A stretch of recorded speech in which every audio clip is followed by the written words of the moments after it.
سڵاو حجاب یاخود باڵاپۆشی لە ئێستادا کراوەتە ئەسلێک لە ئوسوڵی دین زۆر جاریش مەسەلەی کوفر و ئیمانی لەسەر فەرز دەکرێت ئایا حجاب دیاردەیەکی کۆمەڵایەتیە یاخود فەرزێکی دینیە بینەرمانە حیجاب یەکێکە لە دیاردە هەرستیارەکانی ئیسلام لەم سەردەمەدا ئاشکرایە بە درێژایی 14 سەدا کەس ئەم بابەتەی بە هیچ شێوەیەک نەوروژاندووە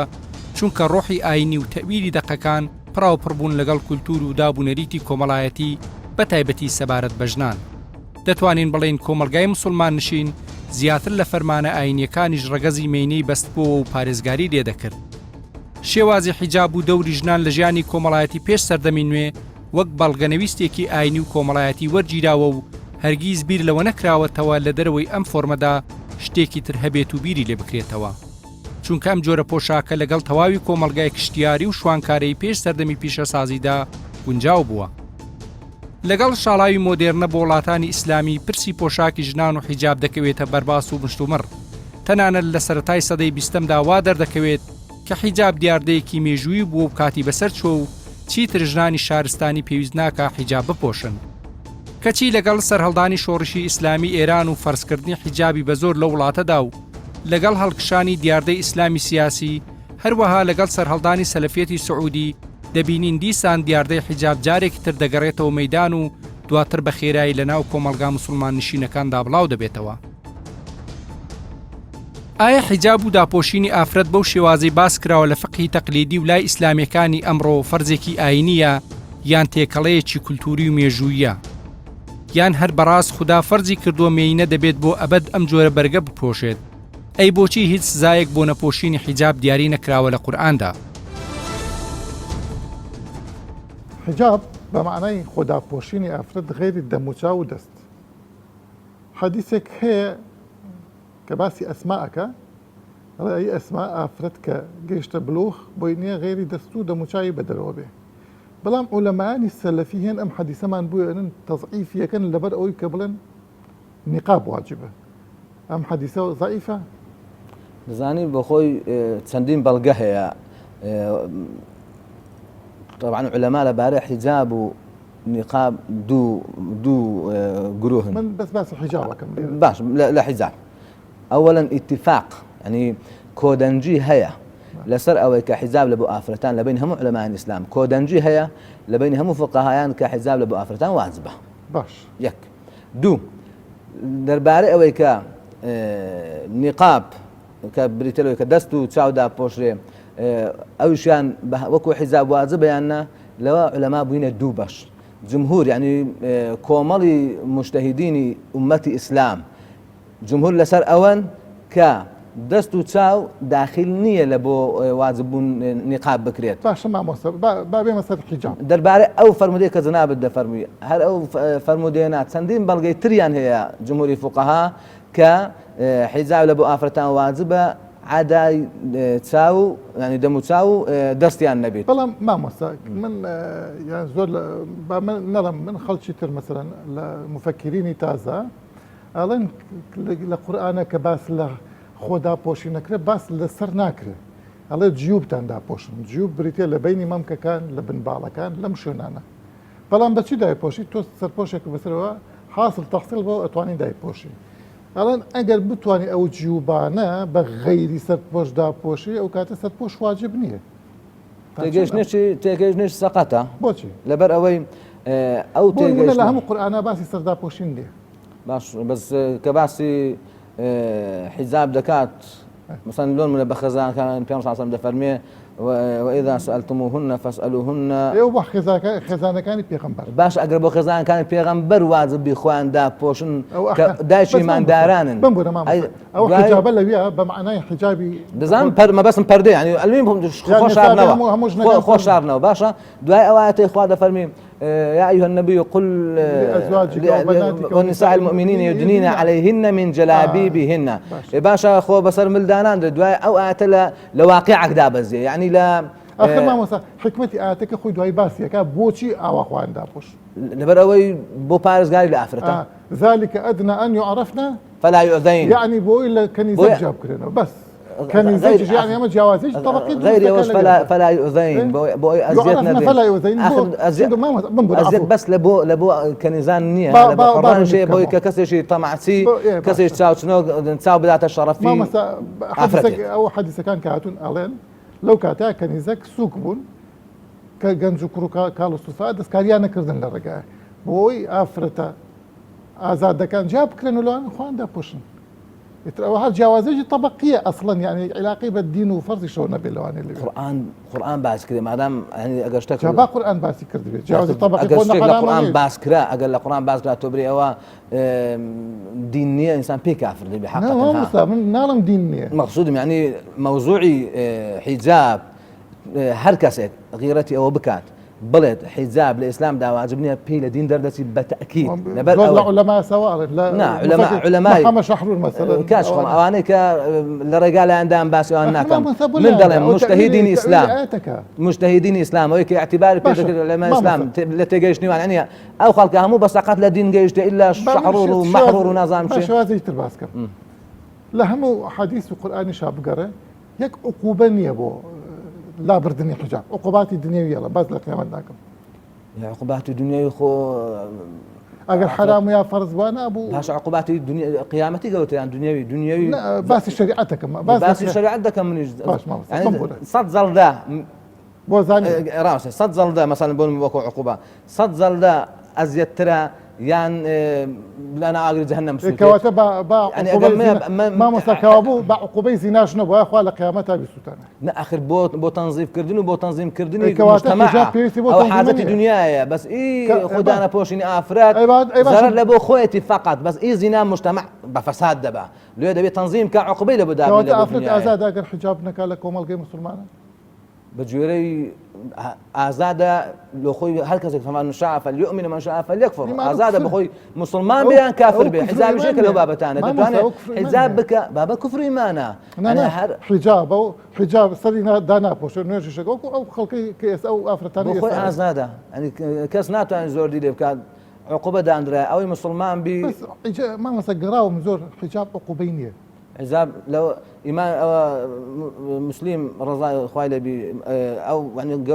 بقوة ترين عقوبة كوي بعضك صنفان لم أرهما أو قيامته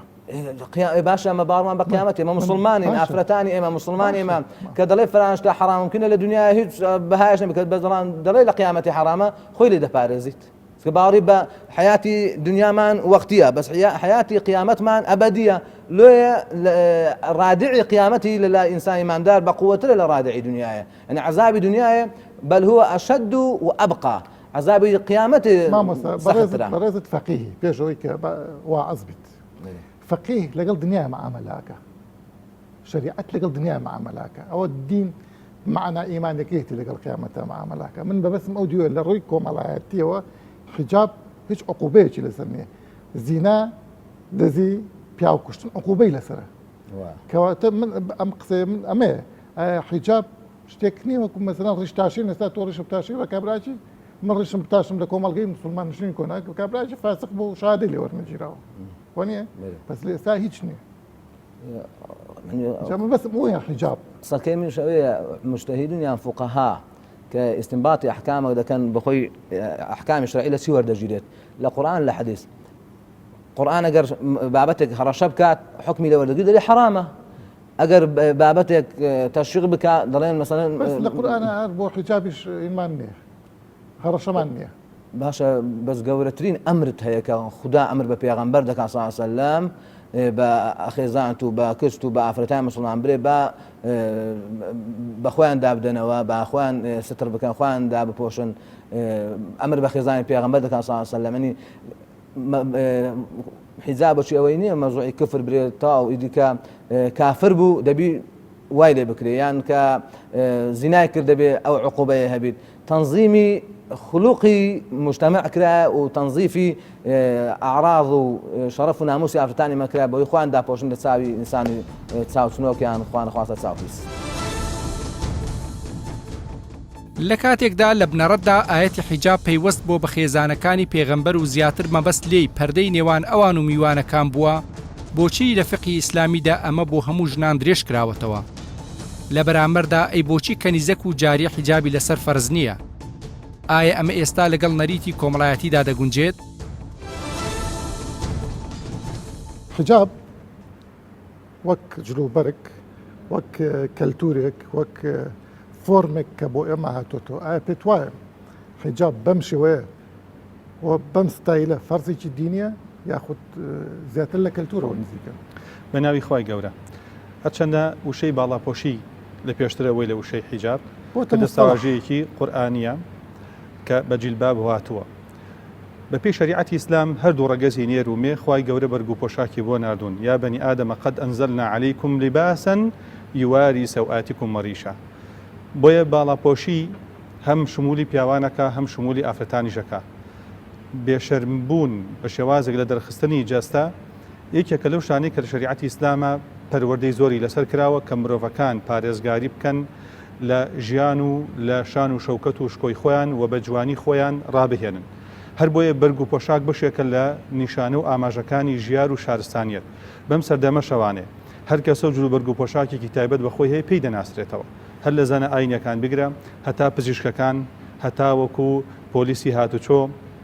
تا ئەوانی دیکەی تریش بۆیە بەگشتی مرۆڤایەتی پێویستیان بەم جوانکاریە هەیە ئافرەتانیش لەبەرەوەی تایبەتمەندیکی تریان هەیە کە خوای گەورە سوبحانه و تەعالا سەروەتێکی جەستەیی پێداون و ئەم سەروەتە جەستەیە لە داهاتوودا گەورەترین بەردی بناغی ژیار و شارستانیەت و مەدەنیەت و کۆمەلگای پێدروست ئەبێ کە دروستکردنی خێزانە فەرمانیان پێکراوە بە داپۆشینێکی زیاتر لە پیاوان وەکو مڕعاتێکی حاڵی خۆیان کە بەپێی ئاەتی قورئانی چەسپاوە وەک خۆر لە ناوەڕاستی ئاسمانە وەک مەنگ لە شەوی تابانە کە باڵاپۆشی جگە لە دەموچاو و دەست لە قورئاندا ئاماژەی پێکراوە بۆ ئافرەتان لە هەردوو سورەتی ئەلەحزاب 59 و هەروەها سورەتی ئەنور ئاەتی 31. باش بەم بۆرە مامۆستا بەنسبەت هەردوو ئاەتەکەوە تۆ پێتوانێ باسی سەرپۆشی هەرتیانە ئەسڵەن وەک سەرپۆش بە پێچەوانەوە ئاەتێکیان ڕاستە و خۆ باز لە سەرپۆشەکە چونکە وشەی سەرپۆش یعنی خەمر کە لە جەمعەکەی خومورە کە خوای گەورە دەفەرمێ وەلیەضریبن بخمورهن على جیوبهن ولا يبدين زینەتهن إلا لبعولتهن. لێرە لەسەر بخور خومورەکە ڕاوستین زەحمەت نەبێ خومور لای عەرەب هەر خۆی با بڵێن کلتور بووە هەریانەوە ئافرەتە کافرەکەشان خەمریاوە بەسەریە ینی فەرزێک نەبووە بەڵام قورئان ئەڵێ سنگتی پێدا پۆشە ئەگەر سنگە داپۆشی بە شتێکی تر غەیری سەرپۆش لە ڕاستیدا کاتێککە تۆ بە کەسێک گەڵەی دەستکێشەکە لە دەستکە هەتاوکو مەچەکت معقول نییە بڵێ من مەچەکەم داپۆشم چونکە طبیعەتی دەستکێش وایە لە پەنجەکانەوە دەست پێ دەکات معقول نییە بڵێم گۆرەویەکە باقولاپە پێ داپۆشێ بڵێ نینۆکەکانی پێم داپۆشم یان نا وشەی خەمر ئەوەیە کە بەسەرتەوەیە ما یخەمر الرأس ئەوەیە کە مامەستا پرسیارەکەی من ئەوە کافرەکانیش لەسەریان نابووە گرنگ نییە جاری وایە عادەتێکە لە جاهیلەتیشە هەبووە کە جوانە شریعەتی ئیسلام فەرمانی پێکردووە هیچ کێشەیەک لەوەدا نییە بەڵام ئایا فەرمانێکی چەسپاوە بڵێ خوا ئەفەرمێ وليضربن بخمرهن على جيوبهن حتى وشي ضرب بكارهێنێت ضرب الخيمة کاتێکە خێمەیە لەسەرەوە شۆڕەکەتەوە بۆ خوارەوە پێدەوتێت چەسپاندنی خێمەیەک بۆ خوارەوە کە لە ئاەتێکی ترا دەفەرمێ يدنين عليهن من جلابيبهن کە جیلباب زیاتر لە وشەی عاباوە باڵا پۆش کە لەسەرەوە تا خوارەوە بێ کە لە ئاەتەکەی ترا یەک ئیستیسنا و جیاکردنەوەی تایە کە دەفەرمێت إلا ما ظهر منها کەچی ئەویش فقها لە سەرگەی سەندید فەرموودەوە دەفەرمون دەموچاوە و دەست چونکە ئەم دوانە فەرمێ ذلك أدنى أن يعرفن فلا يؤذين بە بۆنی ئەوە دەناسرێن دەزانرێن کە ئەمە کێیە دەموچاو و دەستیانە ناسێت مسێ تۆ ناسم و بەس دەموچاو و دەست دیارە ئێستا تۆ جەنابە لەبەر دەم ناوەستاوی دەموچاو و دەست و بەس دیارە لە چێ جیاب بکرێنەوە یانە یەکەم بۆی ناسینی کۆمەڵایەتی و کۆمەلگا دووهەم بۆی بزانێن کە ئەم ئافرەتانێکی مسلمانی پابندن لە کۆمەلگەیەکە کە چەندین جۆن ڕگ و ڕەگەز و چین و توێژ و دیکەی ئەمە لە کۆمەلگەی مسلمانە هەمووی محەجە بێ بۆچی بەس عولەماڵێن بۆی لە کەنیزەک و کۆی لە جیاب بکرێنەوە نەکلەشت مەرج نییە ئاەتەکە دیاری نەکردووە ئەدنى أن يعرفن فلا يؤذين خۆ باسی دەموچاویش نەکردو فلا يؤذين كفرمي إلا ما ظهر منها لفرمودي صحيحة هاتوا أيش بفرمودا بڵێ کە ڕوونکردنەوەی ئاەتی قورئانی تایە ئەمیش بە فەرموودە ڕوونکراوەوە کە لە کەنیزەک جیاب بکرێنەوە وانە نەخێر ئەوەی کە لە فەرمودا باسی لێوە کراوە دەفەرمێت ئەگەر ئافرەت گەیشتە سوڕی مانگانە دروست نییە جگە لە مەندە کە پێغەمبەری خوا دەستی بۆ دەموچاوی وردو عەلەیهی سڵات وسەلام و فەرموویەتی ئەمەندەش کە زانایان دەفەرمون لەبەرەوەی لە کاتی ئیشکردن لە کاتی ڕۆشن و هەسوو کەوتدا مرۆڤ دەموچاوی دەبێنرێ و زۆر جار دەست ئەکات و هەندێک فوقەهاش لە حەنەفیەکان باسی قاچەکەن کە لە کاتی ڕۆشنە ئەگەر دەربکەوێت چونکە ئەمانە ضرورەتێکی ژیانن کە مرۆڤ دەتوانێت بە ئاسانی بەهۆنی دەرکەوتنی ئەمان و ئیش بکات. پرسیاری دووەمم لەمە ئەمەیە ئایا بۆ هەموو زەمان و مەکانێک ئەم جرە ئەبێ وابێ بۆ نمونە ئێستا ئافرەتێک لە ئەوروپای ئافرەتێک لە ئەفریقیای لە سینە بۆ نمونە چ پێویستی بەوەیە کە خۆی وادا پۆشە مەسەن لە کۆمەلگەیەکە کە ئەسڵەن سەری ئافرەت ناکرێ بۆ شوێ لە کۆمەلگەیەکە کە هەموو ڕوتە مشکلەیەکی نییە ینی هەمووشان لەمانە ئێمە جوانترن با بڵێن پێتوانێ ئەمە لە ڕاستیدا فەرمانی خوای گەورە سوبحانه وتعالى کە فەرز بوو کە فەرمانی ئەمری تێدا بوو حەقی سەردەم نییە چونکە فەرمانەکانی خوا خولود و بەردەوامی تێدایە لە سین بم لە یابادم لە هەر شوێنێک بم شریعەتی ئیسلامە فەرمێت داپۆشراو بە بەڵام شێوازی بەرگەکەی دیاری نەکردووە گرنگەوێت تەنگ نەبێت تەسک نەبێت کورد نەبێت ئیتر جلی وڵاتی سین لەبەرەکە جلی وڵاتی عەرەب لەبەرەکە جلی کوردی خۆمان جوانترین و ڕاقیترین شتە کەواتای حیجاب و داپۆشراوی و باڵاپۆشی لە خۆ دەگرێت. دقەتین لە قورئانی پیرۆز و لە ئەحادیث و لە قەول عولەماشە بە هیچ شێوەیەک باسی عقوبەی ئافرەتێک نەکراوە کە حیجابی لەبەر نەبێ یاسەری دەرکەوێ یا شتێک بە پێچوانەوە کەنیزەک نەبێت خۆی داپۆشە عقوبە ئەدرێگر خۆی داپۆشە. لە ڕاستیدا پەیوەستکردنی عقوبە باس کراوە بەڵام دوو جۆر عقوبەمان هەیە عقوبەی دنیاییمان هەیە و عقوبەی ئوخراویشمان هەیە. خۆ دەزانی شەرع علاقەی بە قیامەتەوە نییە باس لە دنیا بێگومان شەرع علاقەتی بە قیامەتەوەیە تەنانە لە حەدیثا ڕەبتی دنیا و قیامەت دەکاتەوە پێکەوانێک کە دەفەرمێت تەنانە لە سەردانی میوانێکە فەلیوکریم ضەیفەهو کەسێک کە ئیمانی هەیە بەخوا بەڕۆژی دوای. مەبەستم عقوبەیە بۆ نمونە کاتێک من ماڵ یەکێک وەڵامت ئەدەمەوە وەڵامت ئەدەموانێ عقوبەی بۆ دانراوە بەڵام دنیایی نییە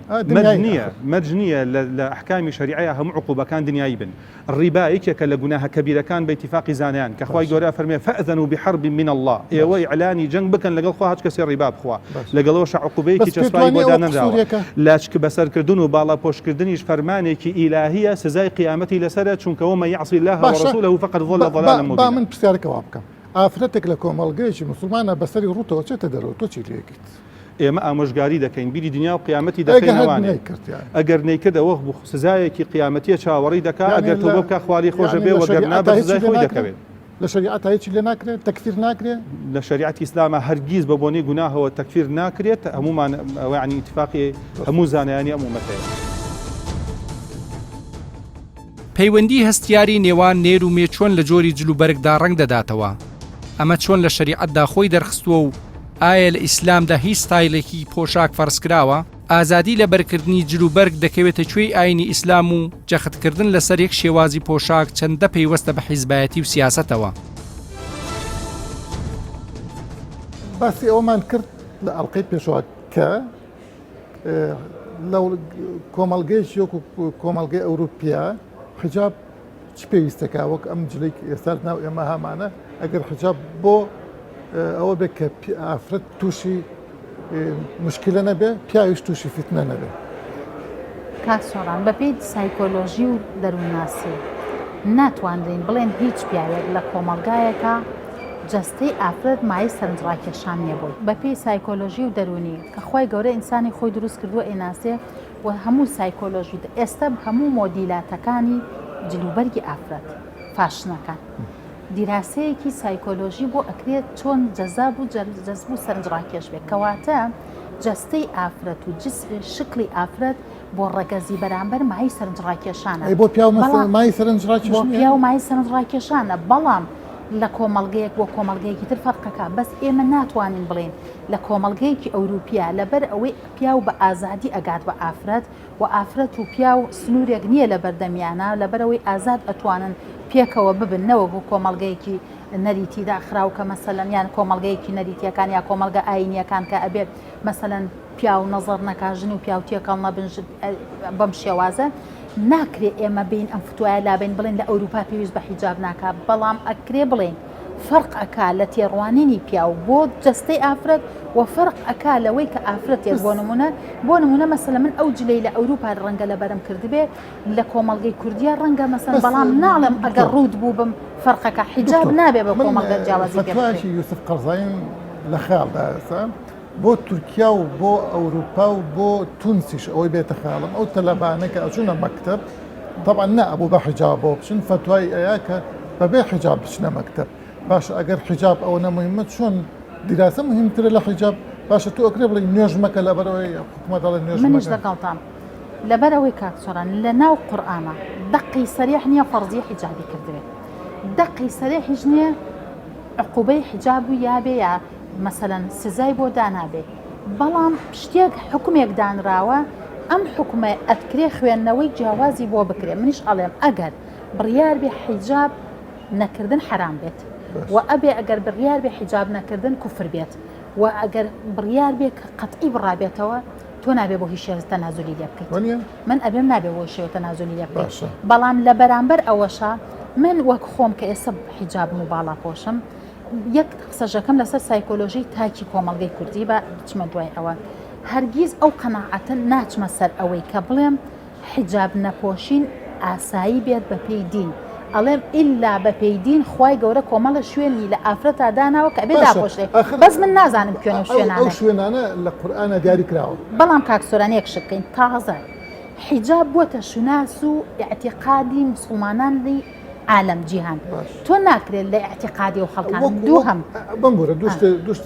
باس کرد جیاواز اعتیقاد لەگەڵ شوناس من وەک شوناس قسە ناکەم بەس وەک اعتیقاد قسە بۆ بە اعتیقادی لای کۆمەڵک کۆمەڵ ئێستا تۆ بتەوێت زۆرینەی مسلمانانی جیهان پێی وایە کە حیجاب فەرزە زۆرینەی پێی وایە لەبەرەوە بۆتە شوناسیشی مادەم بۆتە شوناسی من ناڵێم نە تەقدیس بکرێەوە نابێ لێشی بدەیت بەڵام ناکرێت تۆ دژاتی بەڵام من ئەڵێم بۆ حیجاب ئێمە ئەبێ لەسەرەوە قسە بکەین بۆ حیجاب کەواتە لێرە ئەبێتە مەسلەیەکی ئیجتیهادی ئەوەی کە ئەیکات هەر ئازادە ئەوەشی کە نایکات هەر ئازادە من ئەڵێم ئەگەر دینیش فەرزیکە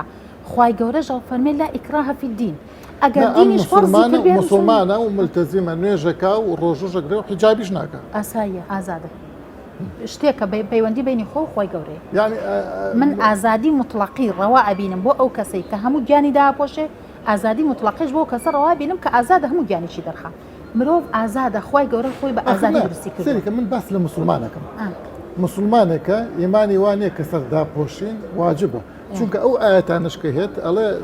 سنگ و مەمکتان داپۆشن بەسەر چونکە حاصلی تەحصیل ئەوان سەرپۆشیان هەر بەسەرەوە بە ئافرەتی جاهلی و مسلمانش بەسەر پۆشەکانیش جیوبتان داپۆشن جیوب بریتێ لە بینی مەمکەکان لەگەڵ بنباڵەکە کەواتە سەرپۆشەکە خۆی واجب لازم نییە لازمێک نەبووە بەڵام ئەو کا هەر بەسەرتەوەی ئەوەشی پێداپۆشە ئەگەر ئەوە داپۆشی بە ئەزانجی کاکس سۆران من ئەوە ئەڵم بەداخەوەی مەوەکو کورد تا ئێستا نەمجتەهیدێکی و مفتی نەمفەکیرێکمان بۆ دروست عالەمی ئیسلامیش نەهاتوون خوێندنەوەیەکی سەریح و وەڵامی سەریحمان پێنێ من سەراحەت ئەڵم ئیجتیهادی ئیسلامی و مفتی فتوای ئیسلامی لەسەر زۆر مەسەلە ناتوانێت وەڵامێکی ڕاست و دروست بدا بۆ خەڵک هەر پێچاو هەر ئەیهێنین و ئەیبین منیش ئەڵێم جیلباب و خیمار و حیجاب لە ئیسلامە ئەو بابەتانن کە هەموو ئەم خوێندنەوە جیاوازیان هەڵگرتووە بۆ تاوەکو ئێستا عالەمی ئیسلامی مجتەهیدینی ئیسلامی علەمای ئیسلامی هەر لەسەر ئێمە ئەو فتوایز کۆن ئەڕۆین کە ئەبێت مەسەلەن ئیلا دەم و چاو دەست بێ ئایا خوێندنەوەی ئەمڕۆ چۆنە ئەمە مەسەلە شەرعەکەی ئەی لەسەر ئەوەی کە ئێستا ئەمڕۆ دروست بووە لەسەر ستایلەکەیە کاکچۆران ئەوە مەسەلە ستایلەکەیە دروست شەڕەکە لەسەر ستایلەکەیە ئێستا بۆ نمونە نقاب ستایلی حیجابە خۆ نقاب لەسەر ئەسلیەوە نییە کە ئەمام حیجابە هەیە ئەو جلوبەرگەی کە گروپە ئیسلامیەکان مەسەلەن لەوانەیە ئێستا ئەم جلوبەرگەی من بۆ ناو گروپی هەندێک لە گروپی ئیسلامی قبول نەبێ ڕەنگەم نییە کێگوم لەوانەیە کە قوربانیم بە تواناکانم یا لەبەر ستایلی جلوبەرگەکەم زۆر جار قبول نەبووە لە لای زۆر کەس لە لای زۆر جەماعەی ئیسلامی ڕەنگە ستایلی جلوبەرگەکەی من قبول نەبووە لەگەڵەوە شاکە من هەموو گیانیشم داپۆشم ئەم ستایلانە ئێستا ئەمڕۆ جێگەی قسە ئەبێ بەڕاستی ئێمە جوابێکی سەریح بدرێ بۆم خەڵکە بەڕاستی ئەم خەڵکە لەناو ئەم فەوزا و ئەم پرسیار و ئەم هێنان و بردناکرێت و دوای جارێکی تریش دوای ئەو ئێمە هێناومانە بەرگی سیاسیمان بۆ ئەم حەدەسانی کە لە کوردستانە ڕووەدا ئەوەندەی مەسەلەکە سیاسیە مەسەلەکە نەئاینی بوو و مەسەلەکە نەین بوو بۆ نمونە مەسەلەی ئەم نقابە ئەوەندەی کرا بە قەزیەیەکی سیاسی ئەوەندەی کرا بە مەسەلەیەکی ململانێ ئەوەندەی کرا بە هینێکی تر پەیوەندیکی دوای ژوا دەرنەچووکە ئەم خەڵکە باسی کفرئیمانیان لەسەرە کرد کورە من خەڵکێکە بینم دکتۆرای هەیە باشە دکتۆرای یعنی تۆ بێ بە بەڵگە قسە بکەیت هێشتا بەڵگەکە نەسەلمێنراوە ئەم هاتووە شعر و پیاهەڵدان بە مەزوعەکە خوێندنان و پیا بەشە خۆیەکە بە ڕقام بەشە نەیاری ئەولایەنەیە لێی ئەدات بەشە ململانی سیاسی پێکە خەڵکانێکە بینم ئیمانی نییە بە نیقاب بەڵام هاتووی لەو ڕۆژانی قابی پۆشیوە لە بەرامبەر ئەمە کەواتە ئەمە کراوە بە ململانەیەکی سیاسی و نائارامیە سایکۆلۆژیەکەی خۆمان ئەم قەزیانەمان هێنا گەورەکمان کردووە ئەگینا ئەوەندە شت هەیە لە دینا فرامۆش کراوە ئەوەندە شت هەیە لە دینا لەعنەتی خوای لێکراوە بە مطلقی حرام کراوە بە مطلقی هەر عقوبەکەشی بۆ خوای گەورە بە چەندین ئاەت سیناریۆ عقوبەکەشمان لە قیامەتە بۆ پیشانەدا بەڵام بەداخەوە زۆر لە مسلمانانی تەطبیقەکە بەس مەسەلەی ئەم شتە ئافرەت ئەوەندە داماوە لەوەتێ هەیە لە کۆمەلگاکانە هەر شتێ وابەستە بوو بێ بەم ئافرەتە ئیتر هەزاران تەلیسمی لە دەور بۆ دانراوە مەسەلەی ئەم حیجاب و مەسەلەی میراث و مەسەلەی شەهادە و مەسەلەی تەحەدود ئەمە وای لێکراوە ئافرەت دەیان و سەدان جار کراوەتە قوربانی ئەم بابەتە بەڕاستی کاتێک بە شێوازێکی ڕواڵەتی سەیری دەقی ئاینی بکرێت و کۆمەلگاش بە شێوەیەکی ڕیشەی و ناوچی گۆڕانی بەسەردا بێت ئەوە ناکۆکی لە نێوان دەق و واقعدا سەر هەڵدەدات هەر بۆیە پێویستە ئاین کێشە جەوهریەکانی کۆمەلگا ببینێت.